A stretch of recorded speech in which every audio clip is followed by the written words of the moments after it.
لوگوں کو سمجھانے والے کے ساتھ سمجھ بوجھ کے ساتھ نصیحت کرنے والے، میں اپنے آپ کے سامنے انہی معزز مہمان کو دعوت حکم دیتا ہوں۔ جناب مفتی محمد زبیر صاحب دعوت برکات ہوں، امام و خطیب مسجد ریشان شامل، جو آپ حضرات کے سامنے موجود ہیں، میں ان سے بڑے عظیم احترام کے ساتھ درخواست کرتا ہوں کہ تشریف لائے اور سامعین کو اچھے انداز میں نقیانہ کلمات کی منتقلی فرمائیں۔ مفتی محمد زبیر صاحب زندانی، امام و خطیب مسجد ریشان شامل۔ السلام علیکم ورحمۃ اللہ وبرکاتہ۔ نحمده ونصلي على رسوله الكريم، أما بعد، فأعوذ بالله من الشيطان الرجيم، بسم الله الرحمن الرحيم. فإذا قضيتم الصلاة فاذكروا الله قياما وقعودا وعلى جنوبكم، فإذا اطمأننتم فأقيموا الصلاة إن الصلاة كانت على المؤمنين كتابا موقوتا، ولا تهنوا في ابتغاء القوم إن تكونوا تعلمون فإنهم يعلمون كما تعلمون وترجون من الله ما لا يرجون وكان الله عليما حكيما. صدق الله مولانا العظيم وصدق رسوله النبي الكريم ونحن على ذلك لمن الشاهدين والشاكرين. میرے نہایت واجب الاحترام بزرگوں، عزیز طلباء و طالبات، ماشاءاللہ میرے سامنے بچوں کی تعداد زیادہ ہے۔ آپ میری طرف متوجہ ہو بچوں، آپ ہی کے جیسے بچوں کے واقعات سناتا ہوں میں، آپ سنیں گے نہیں تو جیسے سناتا ہوں۔ اللہ اکبر۔ آج کا یہ مدرسے میں جلسہ، سالانہ جلسہ قرآن کی وجہ سے سجایا گیا۔ قرآن کی بزم ہے، قرآن کی محفل ہے، قرآن کی بات ہونے والی ہے۔ جنہوں نے، جن اکابر نے اس کو چلایا، سجایا، شاید آج ان کی اس بزم کو ہمارے علاقے کے لوگوں نے جدا کر دیا ہے۔ اپنے اکابر کے تذکرے معلوم نہیں، اپنے اکابر کی قربانیاں ہم لوگوں کو یاد نہیں رہی۔ ہمارے اکابر کے لگائی ہوئی یہ مجلسیں، یہ پودے جو آج تناور درخت کی صورت میں پوری امت کو سیراب کر رہے ہیں، ہمارے علاقے کے لوگوں کو قدر معلوم ہے، ہمارے علاقے کے لوگوں کو معلوم نہیں۔ جب ہندوستان جیسی سرزمین پر قرآن کو مجہول پڑھا جاتا تھا، الحمد کو لوگ الحمدو کہہ کر پکارتے تھے، مالک یوم الدین کو لوگ مالک یوم الدین پڑھتے تھے۔ ایسے میں حضرت مولانا اشرف علی تھانوی، ان کے خلفاء، جنہوں نے اس مدرسے میں بیٹھ کر پڑھایا ہے، اس مدرسے کی دین میں اپنی قربانیوں کو، اپنی جوانیوں کو کھپایا ہے۔ جب لوگ اذان پڑھتے تھے، اللہ اکبر کی جگہ لوگوں کی زبان سے اللہ اکبر ادا ہوتا تھا۔ وہ اکابر گلی محلوں میں جاتے، لوگوں کے دروازے کھٹکھٹاتے، اور کھٹکھٹانے کے بعد آپ جیسے بڑے بوڑھے جو مسجدوں کے مناروں سے اذان دیا کرتے تھے، اور یہ چھوٹے چھوٹے سے معصوم بچے جو گلیوں میں آوارہ پھرا کرتے تھے، وہ نوجوان جو اوباشی کے پیچھے لگ گئے تھے، ان کو پکڑ کر مسجد میں لاتے، بڑے بڑے لوگوں کی مجلسیں لگتی، حضرت کے پاؤں دباتے، حضرت دعوت بھی کرتے، ناشتہ بھی کراتے، اور اس کے بعد کہتے بڑے میاں بہت عمر بیت گئی، بہت زندگی بیت گئی، اللہ کا نام لینا ٹھیک سے نہیں آیا، اذان دینا ٹھیک سے نہیں آیا، قرآن پڑھنا ٹھیک سے نہیں آیا، اپنی اذان کو ٹھیک کر لیجئے، اللہ اکبر پڑھتے ہو، اس کو اللہ اکبر پڑھنا سیکھ لیجئے۔ اگر یہ پودا اس طرح سے سکھانے کا مزاج اگر کسی نے بنایا تھا، وہ حضرت تھانوی نے بنایا ہے۔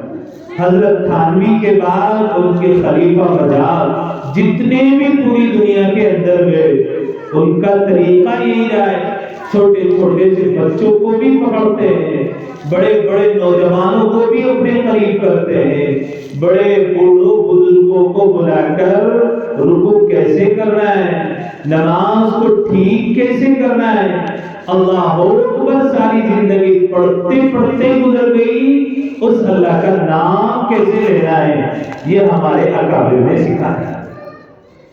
اور آج ہمارے علاقے کے لوگوں نے دیا تلے اندھیرا ہوا کرتا ہے، ان کی قربانیوں کو بھلا دیا، ان کے طرز تکلم، ان کے طریقہ کار کو پسی پش ڈال دیا۔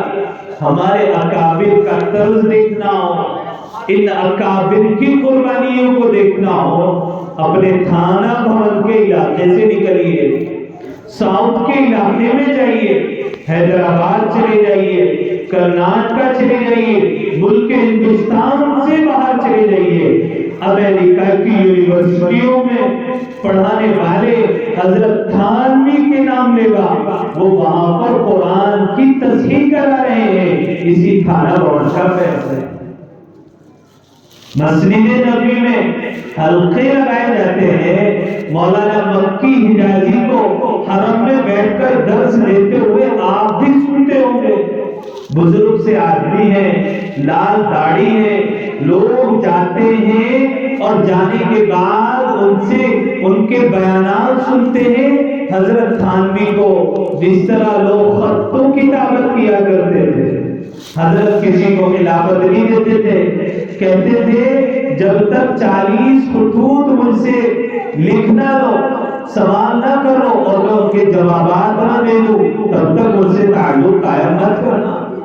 آج یہ خط و کتابت کا سلسلہ حرم کے اندر بیٹھ کر مکی حجازی رحمۃ اللہ علیہ، مکی حجازی دامت برکاتہم چلا رہے ہیں، آپ کے اکابر کا فیض ہے، آپ کے بڑوں کا فیض ہے۔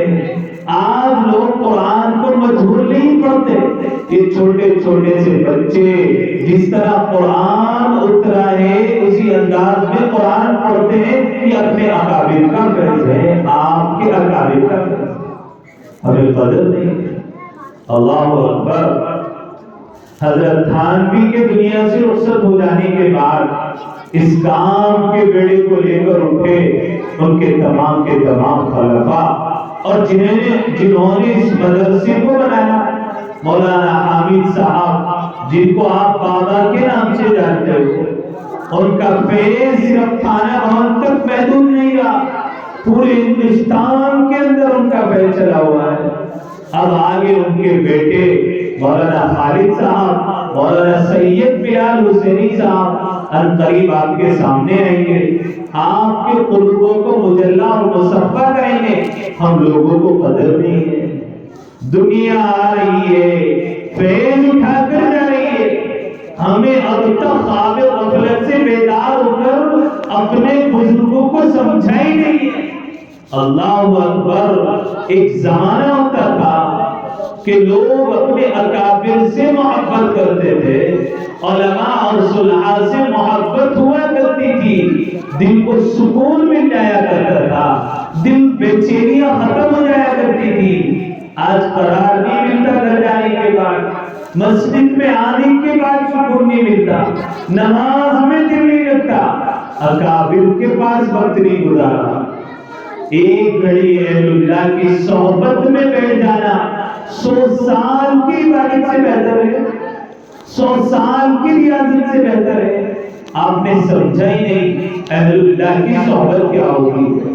آپ کے دیار کے رہنے والے چند باتیں کروں گا، یہ بے جوڑ سی باتیں اس لیے کر رہا ہوں، بچے زیادہ ہیں عوام کم ہے، اپنے اکابر کا پتہ نہیں ہمیں، اکابر سے محبت ہونا ضروری ہے اور ان پر اعتماد جمانا ضروری ہے۔ حضرت حاجی امداد اللہ تھانوی صاحب تھانہ بھون کے رہنے والے تھے، یہی تھانہ بھون کی خانقاہ میں آپ کا حجرہ موجود، آپ نے دیکھا ہوگا۔ حافظ ضامن صاحب شہید رحمت اللہ علیہ، ہو سکتا ہے آج کل تھانہ بھون کے لوگوں نے ان کے مزار پر حاضری بھی نہ دی ہو، اللہ کرے کہ آپ سب نے دیکھا ہو۔ حافظ ضامن صاحب رحمت اللہ علیہ کسی خانقاہ میں بیٹھا کرتے تھے، قاضی عنایت اللہ صاحب، قاضی عبد الرحیم صاحب اسی گاؤں اور اسی دیہات کے ہوا کرتے تھے۔ اللہ اکبر، 1857 میں انگریز ان کے نام سے کام جایا کرتے تھے۔ اللہ اکبر، یہاں کے غیر مسلموں کو کیسے نسبت تھی، کیسے نفع پہنچایا تھا آپ کے اکابر نے۔ ہر آدمی آ کر خانقاہ میں خود کو معمول اور محفوظ سمجھا کرتا تھا، خانقاہ میں آنے کے بعد اس کے دل کو قرار مل جایا کرتا تھا۔ قاضی عنایت اللہ صاحب پڑوس میں شاملی پڑتا ہے، وہاں پر پیٹھ لگا کرتی تھی۔ آج کل تو پیٹھ ڈامروں کی ہوتی ہے، اس زمانے میں پیٹھ جو ہے پورے ساز و سامان گھریلو وہاں پر بھی جایا کرتے تھے، لوگ جاتے تھے۔ قاضی عنایت اللہ صاحب کے بھائی قاضی عبد الرحیم صاحب ہوا کرتے تھے، تھانہ بھون سے سہارنپور جا کر ایک ہاتھی خریدنے گئے تھے، تجارت کا کام تھا، تجارت کی غرض سے گئے۔ آج کل بھی منافق موجود ہیں، آج کل بھی غدار موجود ہیں، اس زمانے میں مسلمان منافقت نہیں کرتا تھا، اس زمانے میں مسلمان اتنی غداریاں نہیں کیا کرتا تھا۔ آج تو گھر کے پڑوس والا غداری کر جائے اندازہ کوئی نہیں، کون منافقت دکھا جائے اندازہ کوئی نہیں۔ گیا سہارنپور میں مشہور ہو گیا، قاضی عبد الرحیم صاحب انگریزوں کے خلاف ہاتھی خریدنے کے لیے آئے، مشہور ہو گیا۔ مسٹر انسپکٹر نے پکڑا، قاضی عبد الرحیم صاحب کو وہیں قتل کرا دیا گیا۔ تھانہ بھون کے علاقے میں یہ بات بڑی مشہور ہو گئی۔ قاضی عنایت اللہ صاحب یہاں پر ہوا کرتے تھے، تمام علماء اکابر، مولانا قاسم نانوتوی، رشید احمد گنگوئی، حافظ ضامن صاحب شہید رحمت اللہ علیہ اسی سرزمین پر موجود تھے۔ سب نے کہا نانا اب وقت آ گیا ہے کہ یہاں پر بیٹھ کر محاذ بنایا جائے اور اب پنجہ مول لیا جائے، اب ان سے جو ہے آمنے سامنے کا مقابلہ کر لیا جائے۔ اللہ اکبر، 1857 میں علاقے میں میرٹھ سے لے کر کرنال تک اور دہلی سے لے کر سہارنپور تک لوگوں میں یہ مشہور تھا کہ تھانہ بھون کے لوگوں کی کمائی خون کی کمائی ہے۔ کیا مشہور تھا؟ تھانہ بھون کے لوگوں کی کمائی خون کی کمائی ہے۔ اللہ اکبر، میرٹھ سے جو لاوا اٹھا تھا اور میرٹھ سے جو غدر کا آغاز ہوا تھا، 3000 آدمی انگریز کی فوج میں کام کیا کرتے تھے، اس بھرتی کو چھوڑ کر، اس نوکری کو چھوڑ کر تھانہ بھون میں آ کر کے رہنے لگے تھے۔ انگریز کی غلامی میں ہم نہیں کام کر سکتے، انگریز کے غلام ہم نہیں بن سکتے، انگریز کے سامنے وہ گھٹنے نہیں ٹیک سکتے، ہم تو آزادی کے ساتھ میں اس ملک میں پہلے سے رہتے آئے ہیں، اب بھی آزادی کے ساتھ میں جئیں گے۔ قاضی عبد الرحیم کو مار دیا گیا۔ قاضی عنایت اللہ صاحب کے دور چودھری مان سنگھ نربال ہوا کرتے تھے، بیٹھ گئے آ کر، آپ کے بھائی کو چوٹ نہیں پہنچی، ایک ہندوستانی کو مار دیا گیا، کیسے برداشت کیا جائے گا، کیسے مان لیا جائے؟ بے قرار ہو گئے، مجھ سے رہا نہیں جاتا، ہندو آ گئے، یہاں کے سکھ آ گئے، یہاں کے کمیونسٹ آ گئے، حضرت اب انگریز کو برداشت نہیں کیا جا سکتا، آپ کے پاس آ گئے ہیں، آپ جو کہیں ہم کرنے کو تیار ہیں۔ کیسا نفع پہنچایا ہوگا آپ کے اکابر نے، کیسے ان لوگوں کے دل جیتے ہوں گے آپ کے بڑوں نے۔ آج تو میں پڑوسی آدمی کا دل نہیں جیت پایا۔ نافعیت جو قوم بنا کرتی ہے، ترقی بھی وہی کیا کرتی ہے۔ آج مسلمان قوموں کے لیے نافع نہیں ہے، آج مسلمان قوموں کے لیے زحمت بن گیا ہے۔ اخلاق کے اعتبار سے، معاملات کے اعتبار سے، معاشرت کے اعتبار سے، رہن سہن کے اعتبار سے، اونٹ اور بول چال کے اعتبار سے لوگوں سے بات کرتا ہے، وہ محسوس کر لیتا ہے۔ گلی کوچے لوگ ہمارے دیکھتے ہیں، اندازہ لگا لیتے ہیں مسلمانوں کا محلہ شروع ہو گیا۔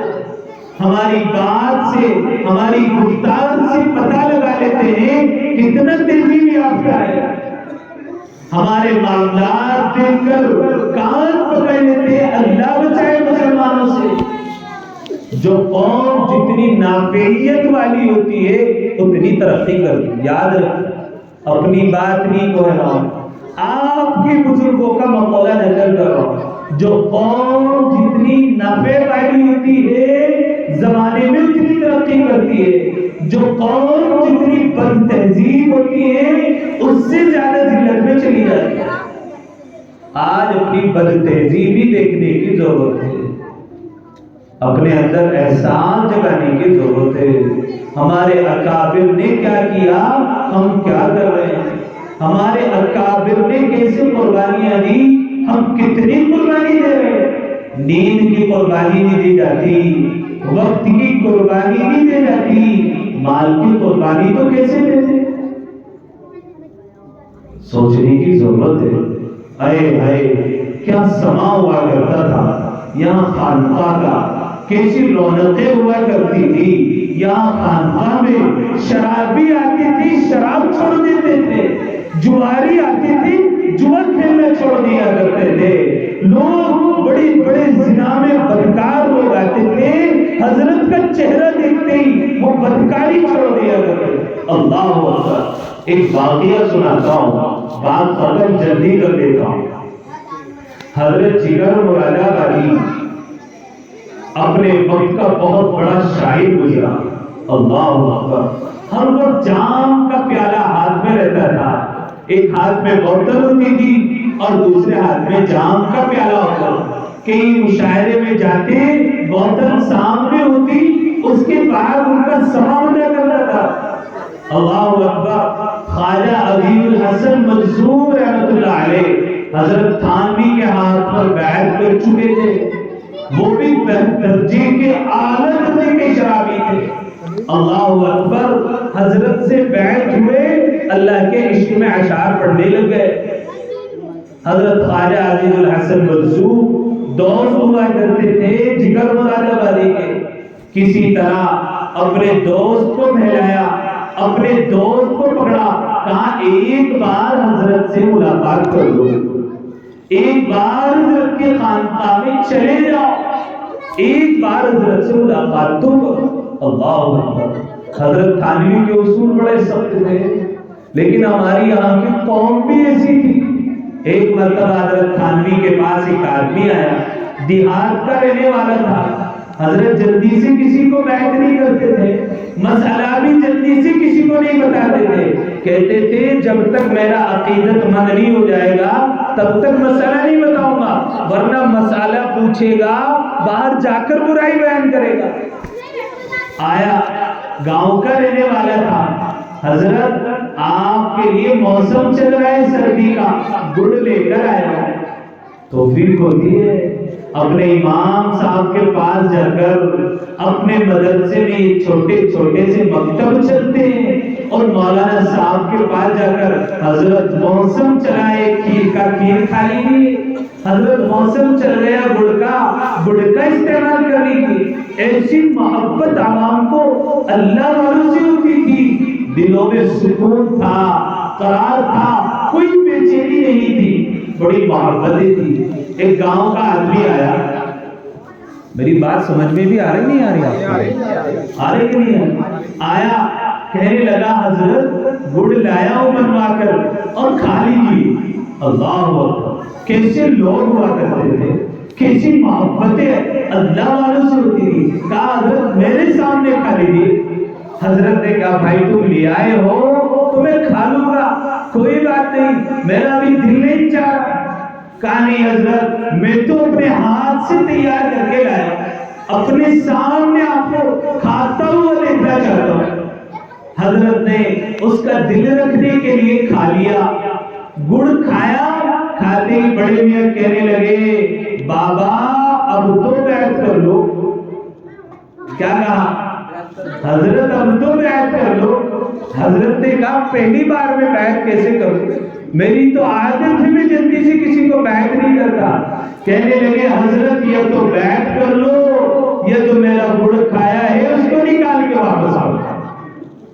اللہ، کیسے اللہ والے تھے، کیسی بے لوث محبت کیا کرتے تھے. آج تو اللہ والوں سے محبت بھی ہوتی ہے، سٹے کا نمبر معلوم ہو جائے اور پھر میں جا کر گھر پر اکٹھا ہو جاؤں. ادھر سٹے کا نمبر معلوم ہوا، ادھر گھر جا کر سارا مال اکٹھا ہو جاتا تھا. آج تو لوگوں کی عادت نہیں بن گئی. اللہ، بے لوث محبت کرتے تھے اللہ والوں سے، بے لوث عقیدت تھی اللہ والوں سے. خواجہ عزیز الحسن منظور حضرت جگر مراد آبادی کو پکڑ کر خانقاہ میں لے آئے.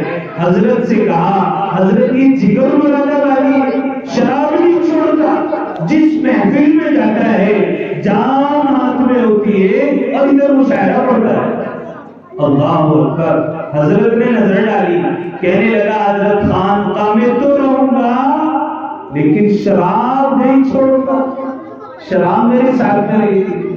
اللہ والے جب کیفیات دیکھتے ہیں تو سمجھ لیتے ہیں. آج کل کے لوگ ہوتے تو فتوے لگا دیتے بھئی یہ کون سی اجازت دی تھی.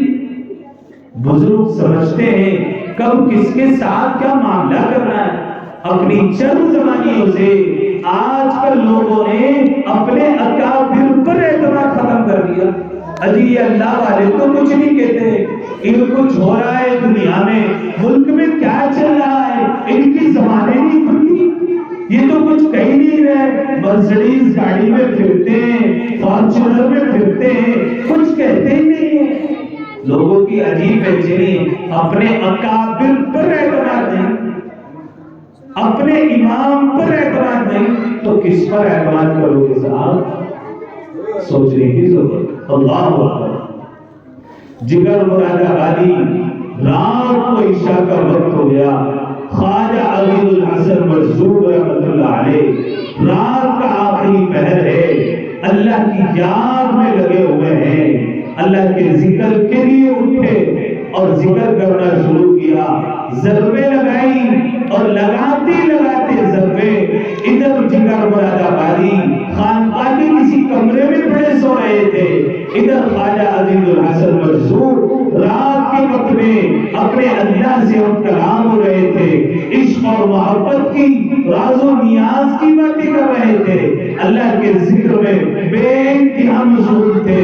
اچانک رات میں انہوں نے ایک شعر یوں کہا، ہر تمنا دل سے رخصت ہو گئی، اب تو آجا اب تو خلوت ہو گئی. ہر تمنا دل سے رخصت ہو گئی، اب تو آجا اب تو خلوت ہو گئی. ایک کیا تجھ سے محبت ہو گئی، ساری دنیا ہی سے نفرت ہو گئی. اور پھر ضرب لگائی اللہ. کیا ضرب لگائی؟ بولو اللہ. بولو بھائی اللہ اللہ اللہ. بس یہ ضرب لگانا تھا. جگر منادہ میں آبادی بیدار ہو گئے، بے چینی پیدا ہو گئی، پریشان ہو گئے، برداشت نہیں ہو رہا تھا، کسی طرح بس اللہ کا نام سنا تھا، دل کی کائے پلٹ گئی، دل کا معاملہ بدل گیا۔ ادھر خواجہ اللہ کے ذکر بھی مدہوش ہے، اللہ کا ذکر کر رہے ہیں، ادھر جگر مراد آبادی اٹھے برقرار ہے، شام سامنے جام کا پیالہ رکھا ہوا ہے، حضرت تھانوی کی خانقاہ موجود ہے، پریشان ہے، خواجہ نے ایک شعر پڑھا، ہر تمنا دل سے رخصت ہو گئی، اب تو آجا اب تو خلوت ہو گئی، ایک کیا تجھ سے محبت ہو گئی، ساری دنیا ہی سے نفرت ہو گئی۔ بس یہ شعر سننا تھا، جام کا پیالہ اٹھایا، بوتل کو اٹھائی، جگر مراد آبادی نے دیوار میں مارا، خواجہ کے پیچھے سر جا کر کے بیٹھ گئے، خانقاہ میں بیٹھے، ادھر حضرت تجلی ڈال رہے تھے، صبح بیدار ہوئے، حضرت خانقاہ میں داخل ہوئے، حضرت کے ہاتھ پر توبہ کی اور اپنے وقت کا ولی بن گیا۔ اللہ، یہ آپ کے اکابر تھے، آپ کے گلی دیار میں پھرنے والے تھے۔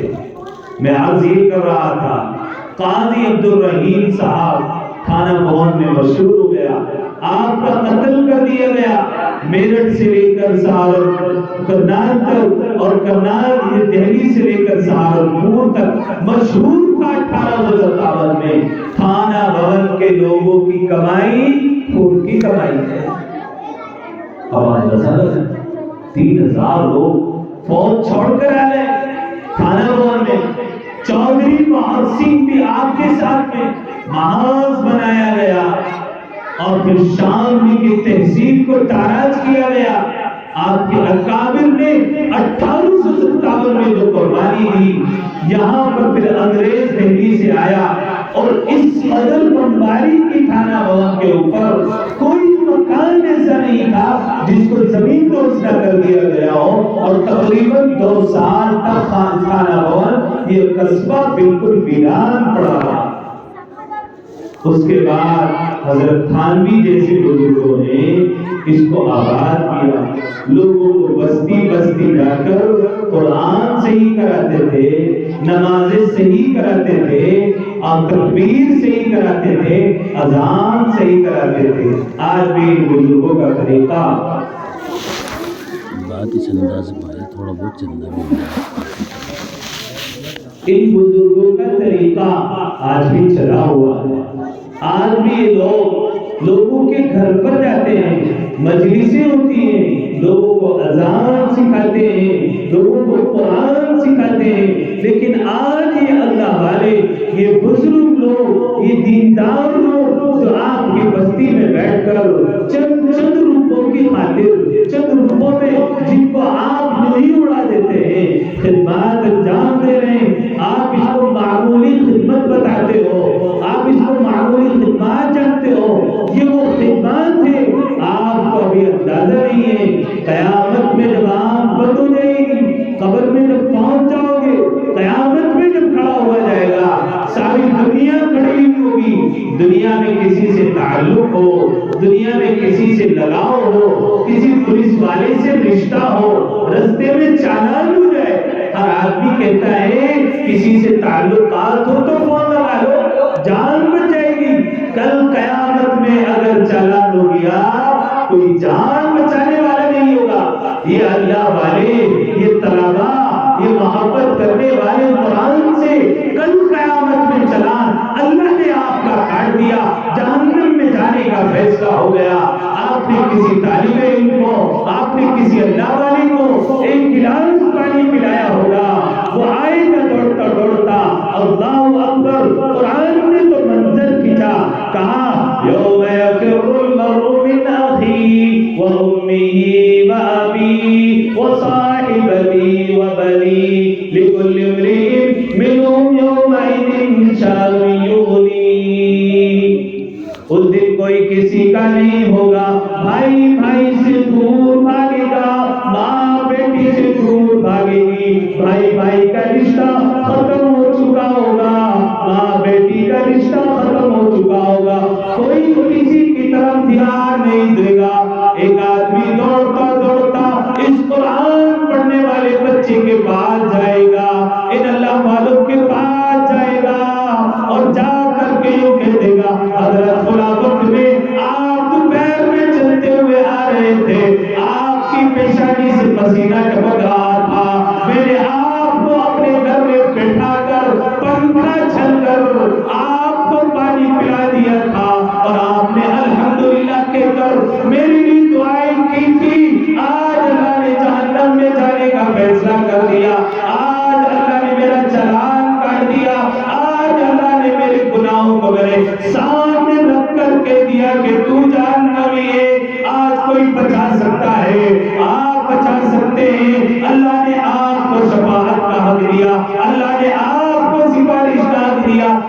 بچہ اٹھے گا اللہ کے پاس جائے گا، یہ اللہ والے اٹھیں گے اللہ کے پاس جا کر کے دیں گے ربا کل دنیا میں تیرے قرآن کی محبت میں اس نے ایک گلاس پانی پلایا تھا، ربا تو نے آج فیصلہ کر دیا میں تجھے تیرے قرآن کا واسطہ دے کر دیتا ہوں، اس بندے کو جہنم سے نکال کر جنت میں ڈال دے۔ اللہ اکبر۔ اس وقت میں اللہ ان بچوں کی، ان قرآن پڑھنے والوں کی، ان اللہ والوں کی لاج رکھ کر کہے گا او دنیا والوں دیکھ لو، تم نے دنیا میں ان کو عزت سے نہیں دیکھا تھا، تم نے دنیا میں ان کو عزت نہیں دیکھی، آج میری عزت کی قسم میرے سامنے اس گناہگار کو لے کر آیا ہے، اس جہنمی کو لے کر کے آیا ہے، جاؤ میرے عزت جلال کی قسم میں نے اس کی مغفرت فرما دی اور اس کو جنت کا اس کا ٹکٹ اس کے ہاتھ میں دے دیا۔ اللہ اکبر۔ میرے آپ کو اندازہ نہیں، یہ مکتب چلنے والے محلے ہیں، یہ چھوٹے چھوٹے سے بچوں پر محنت کرنے والے آپ کے اکابر، یہ بزرگ، یہ مسجد کے امام، یہ علماء، یہ معمولی نہیں جن کو آپ نے معمولی سمجھا۔ دنیاوی بادشاہ سے تعلق ہو لوگ بڑی نسبت بتاتے ہیں، اور اگر کسی کا احکام الحاکمین سے تعلق ہو جائے وہ اصل چیز ہے۔ اللہ اکبر۔ علامہ ابن جریر رحمۃ اللہ علیہ بہت بڑے مفسر گزرے، اپنی زمانے طالب علمی کا واقعہ خود اپنی زمانے حیات میں بیان کرتے کہ ایک زمانہ تھا، ہم 3 ساتھی ایک مکتب میں پڑھا کرتے تھے، پڑھتے پڑھتے زمانہ بیت گیا، اس زمانے میں یہ رواج نہیں تھا جو آج کل رواج ہے، مدرسہ خود کفالت کرتا ہے، بچے کو کھانا بھی دیتا ہے۔ بچوں سنو، آپ کو واقعہ سنا رہا ہوں، آپ اردو سے سنو، بچوں سنیں گے نہیں؟ چھوٹے سے بچے ہیں، مکتب میں جاتے ہیں، کھانے پر کوئی بندوبست نہیں تھا، قرآن خریدنے کے لیے کوئی بندوبست نہیں تھا، تپائی کا کوئی بندوبست نہیں ہوتا تھا، سب کچھ پڑھنے والے کو کرنا پڑا۔ آپ کو پتہ نہیں ہے کرنے والوں نے کیسے قرآن کی خدمت کو انجام دیا، کیسے قرآن کو حاصل کیا۔ امام قالون رحمۃ اللہ علیہ بہت بڑے اللہ والے گزرے، حکومت نے ان کو پکڑ کر کے گہرے کنویں میں ڈال دیا، وہیں پر ان کا ایک شاگرد آتا، امام قالون رحمۃ اللہ علیہ وہیں پر اٹھے اور وہیں کنویں کے اندر سے اپنے شاگرد کو قرآن کی تفسیر لکھاتے، 22 جلدیں لکھ دی، کنویں کے تہخانے سے اوپر منڈیل پر بیٹھ کر شاگرد لکھتا تھا۔ امام قالون اپنی زبان سے شاگرد کو بتاتے تھے اس آیت کا مطلب یہ ہے، یہاں پر قرآن میں یہ نکات بیان کی گئی، یہاں پر اللہ نے یہ بیان کیا۔ ایسے ان لوگوں نے محنت کی۔ علامہ ابن جریر رحمۃ اللہ علیہ اپنے واقعہ بتاتے کہتے ہیں ایک مدرسے میں پڑھا کرتے تھے، ہمارا وقت گزرتا گیا، ایک وقت آیا ہمارے پاس اب کوئی راشن نہیں تھا، غیرت اتنی تھی اپنے استاد سے کہہ نہیں سکتے تھے، کسی کے پاس جا کر بتا نہیں سکتے تھے، جب راشن ختم ہو گیا ایک دن کا تو فاقہ کیا، فاقہ کرنے کے بعد اب غیرت نے گوارا نہیں کیا کہ کسی پر بوجھ بنا جائے، بس فیصلہ کر لیا تینوں ساتھیوں نے کہ بس جتنی تعلیم حاصل کرنی تھی اب ہو گئی، آگے کے لیے ہمارے پاس توشہ نہیں ہے، خرچہ نہیں ہے، چلو گھر چلتے ہیں، کچھ خرچ لے کر آتے ہیں، معاملہ بن جائے گا تو آئیں گے، نہیں بنے گا تو دین کی خدمت انجام دیں گے۔ اللہ اکبر۔ بستر باندھا، کاندھے پر ڈالا، گلیوں سے گزرتے ہوئے جا رہے تھے، آنکھوں سے آنسو جاری تھے، تعلیم کو چھوڑنے کا غم لاحق تھا، چہرے سے آثار نمایاں تھے، ہاں یہ بچے غمزدہ ہیں، ہاں یہ بچے رو رہے ہیں، آخر کوئی تو وجہ ہے۔ قریب میں بستی یہودیوں کی پڑا کرتی تھی، جس طرح کھانا بھون میں بھی غیر مسلم بھائیوں کی بستی پڑتی ہے، ایسے یہودیوں کی بستی تھی۔ ایک یہودی سے جس سے بچے سامان خریدتے تھے، اس نے جاتے ہوئے بچوں کو دیکھا، کہا بیٹا کیا بات ہے، کیوں رو رہے ہو، مدرسے کی چھٹی بھی نہیں، بستر کہاں لے کر کے جا رہے ہو، کہاں کا ارادہ ہے، کیوں جا رہے ایسی محبت ہوا کرتی. کہا کیا بتائیں چچا، آپ کو تو معلوم ہے آپ سے سامان بھی خریدتے ہیں، اب ہمارے پاس راشن نہیں ہے. غیرت نے گوارا نہیں کیا کہ مدرسے پر بوجھ بنے. اب ہم نے ارادہ کیا ہے بس اب اپنی تعلیم کو ملتوی کرتے ہیں اور اپنے ملک میں جا کر کے قیام کر لیتے ہیں. آگے پڑھائی کے لیے ہمارے پاس میں پیسہ نہیں ہے. اللہ اکبر. اس یہودی نے کہا نانا بیٹا آپ کا فیصلہ درست نہیں.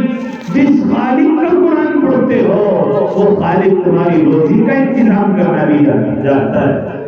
وہ خالق تمہاری روزی کا انتظام کر دے گا. بیٹا میری رائے یہ ہے آپ مدرسے چلے جاؤ، وہ خالق جس کا قرآن تم پڑھتے ہو وہ تمہاری کفالت کر دے گا. بچوں کے ذہن میں بات آئی، واپس مدرسے گئے، بدا ہوا بستر کھول دیا، پڑھائی شروع کی. شام کے وقت میں دیکھا ان کے لیے کھانا آ رہا ہے. اللہ اکبر. اس یہودی کو گوارا نہیں تھا کوئی بچہ پیسے کی وجہ سے، راشن کی وجہ سے تعلیم کو چھوڑ دے. اس نے پورے سال کے کھانے کا بندوبست کیا. بندوبست ہو گیا، پڑھتے رہے، زمانہ بھی کیا. پڑھائی ختم کرنے کے بعد اپنے ملک کو لوٹ آئے. اپنے وقت کا بڑا ولی اللہ نے بنا دیا. علامہ ابن جریر تفسیر طبری آپ نے لکھی، بہت بڑا کارنامہ آپ نے انجام دیا.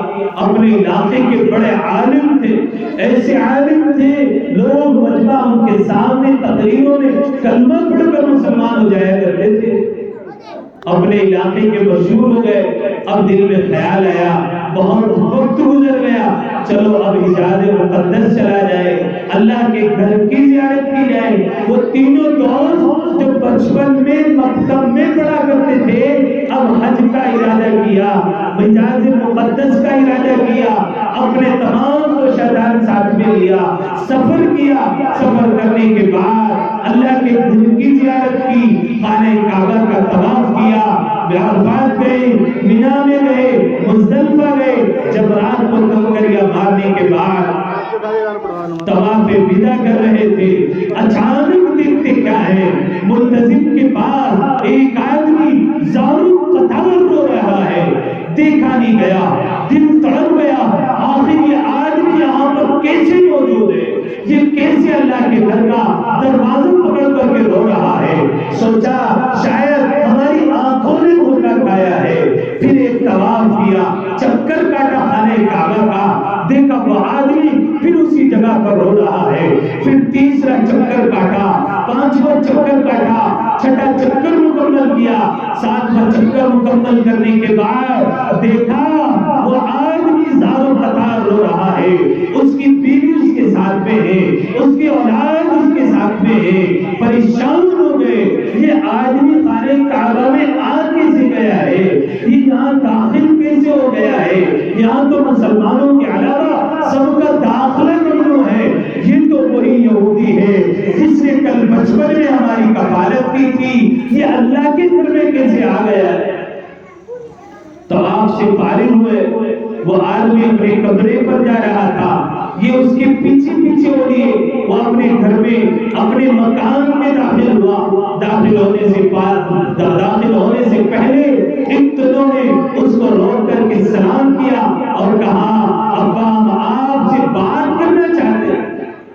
اس نے پہچانا نہیں، گھر میں بلایا، ضیافت کی، کھانا کھایا، تسلی سے بات ہونے لگی. کہا ہم تو یہ سمجھتے ہیں آپ فلاں ملک میں رہتے تھے، وہاں پر کریانہ کی دکان چلاتے تھے، آپ یہاں خانہ کعبہ میں کیسے داخل ہو گئے؟ آپ تو یہودی تھے، آپ نے ہماری کفالت کی تھی، تم یہاں کیسے آ گئے؟ اللہ اکبر. اس یہودی کا جواب سنیے. اس نے کہا بیٹا اب میری بات سمجھ میں آئی ہوئے کہ تم کون ہو. آپ ہی کی وجہ سے اللہ نے مجھے یہاں پر پہنچایا ہے. جس وقت تم غمزدہ حالت میں اپنے مدرسے کو خیر آباد کے اپنے مدرسے سے راشن نہ ہونے کی وجہ سے رخصت ہو رہے تھے اور میں نے تمہارے ساتھ میں ہمدردی کی تھی، میں نے تمہارے غم کو سمجھا تھا، میں نے موقوف نہیں ہونے دیا تھا. میں نے تمہاری کفالت کرنے کے بعد جب تمہاری تعلیم مکمل ہو گئی تم اپنے گھر کو آ رہے تھے. میں نے رات میں دیکھا حضرت جناب رسول اللہ صلی اللہ علیہ وسلم میرے خواب میں آئے اور خواب میں آ کر کے یوں کہا تو نے ہمارے ماننے والوں کی ضیافت کی, کیا محمد تجھے خالی رہنے دے دیں گے؟ تو نے ہمارے مہمانوں کو کھانا کھلایا, کیا محمد تجھے اپنے دسترخوان پر نہیں بلائے گا؟ تو نے ہمارے ماننے والوں کی, ہمارے گھر میں آنے والوں کی کفالت کی, کیا محمد تجھے اپنے گھر میں داخل نہیں ہونے دے گا؟ میں نے یہ خواب دیکھا کہ محمد رسول اللہ صلی اللہ علیہ وسلم سے خواب میں ملاقات ہو رہی ہے اور آپ سے مجھے کلمہ پڑھا رہے ہیں. میں پریشان تھا کہ یہودی کو صبح کو خواب بیوی کو بیان کرنا چاہتا تھا, پریشان تھا کیسے بیان کروں. صبح سے شام ہو گئی, عصر کا وقت نکل گیا, بچے چھٹی کر کے کام کاج سے واپس آ گئے, سب پریشان تھے, ایک دوسرے کو تلاش کر رہے تھے. میں بیوی کے پاس گیا اور چپکے سے جانے کے بعد کہا محترمہ رات خواب دیکھا ہے, مسلمانوں کے پیغمبر محمد رسول اللہ کا میرے خواب میں آ کر مجھے کلمہ پڑھا رہے ہیں, تیرا کیا خیال ہے؟ بیوی لو پڑی نارا, یہ کلمہ محمد نے آپ کو نہیں پڑھایا, یہ کلمہ تو محمد نے مجھے بھی خواب میں پڑھا دیا ہے. میں تو پریشان تھی کیسے دل کی کیفیت آپ کو بیان کرو. دونوں نے پلان بنایا, چلو اولاد کے پاس جاتے ہیں, بچوں کے پاس جا کر اپنا خواب بیان کرتے ہیں, ہو سکتا ہے بچے ناراض ہو جائیں. 17 اولادیں تھی, 17 اولاد کو اپنے گھر کے صحن میں بٹھایا اور بٹھانے کے بعد یوں کہا بیٹا آج آپ سے اپنے دل کی بات بتانا چاہتے ہیں, آج آپ سے اپنے دل کی کیفیت بیان کرنا چاہتے ہیں. رات ہم نے خواب میں دیکھا ہے محمد رسول اللہ خواب میں آ کر ان بچوں کی کفالت کرنے کی بنا پر کلمہ پڑھا کر کے گئے ہیں. تمہارا کیا خیال ہے؟ اے ہائے, اولاد کو جب یہ کہا, ساری اولاد 17 کی 17 اولادیں اور یہ دونوں ماں باپ والدین سامنے بیٹھے, شہر میں پکار اٹھے والدین یہ خواب آج رات آپ نے نہیں بلکہ گھر کے ہر فرد نے دیکھا ہے. جب خواب میں نے دیکھا ہے تو حقیقت بھی کر دیجیے اور پڑھ لیجیے اشہد ان لا الہ الا اللہ و اشہد ان محمد رسول اللہ. ان مدرسے کے بچوں کی کفالت کرنے کی وجہ سے یہودیوں کو ایمان کی توفیق ہو سکتی ہے. ان سے محبت کرنے کی وجہ سے مجھے آپ کو کیا کچھ حاصل نہیں ہوگا. اس لیے میرے بھائی بزرگوں دوستوں, یہ مدرسوں میں جلسے جو ہوتے ہیں, یہ مدرسوں میں جو پروگرام سالانہ ہوتے ہیں, ان کی ضروریات تو آپ لوگ بخوبی جانتے ہیں. ان کی جتنی بھی پریشانیاں ہوتی ہیں آپ لوگ بخوبی جانتے ہیں. وہ یہودی ان بچوں کی کفالت کرنے کی بنا پر اتنے اعلیٰ درجے پر فائز ہو سکتا ہے. آج ان بچوں کی کفالت کرنے کے لیے, ان بچوں کی محبت میں, اللہ کی رضا کے لیے, قرآن کی محبت میں, اپنے اکابر کے لگائے ہوئے پودوں کو پانی دینے کے لیے آج ہم اپنا مال خرچ کر دیں گے, آج اپنے مال کی قربانی دیں گے. جیسا آپ نے وقت کی قربانی دی, مال کی قربانی دیں گے. آپ کو اندازہ نہیں کل قیامت میں آپ کو اللہ تعالیٰ اس کا کیا بہتر بدل عطا فرمائیں گے. میری آپ سب سے گزارش ہے, یہ مدرسہ آپ کا ہے. جو بھی کچھ کفالت آپ کرنا چاہتے ہیں بس اپنی جگہ سے اٹھے اور یہاں آ کر کے مولانا کو جمع کریں.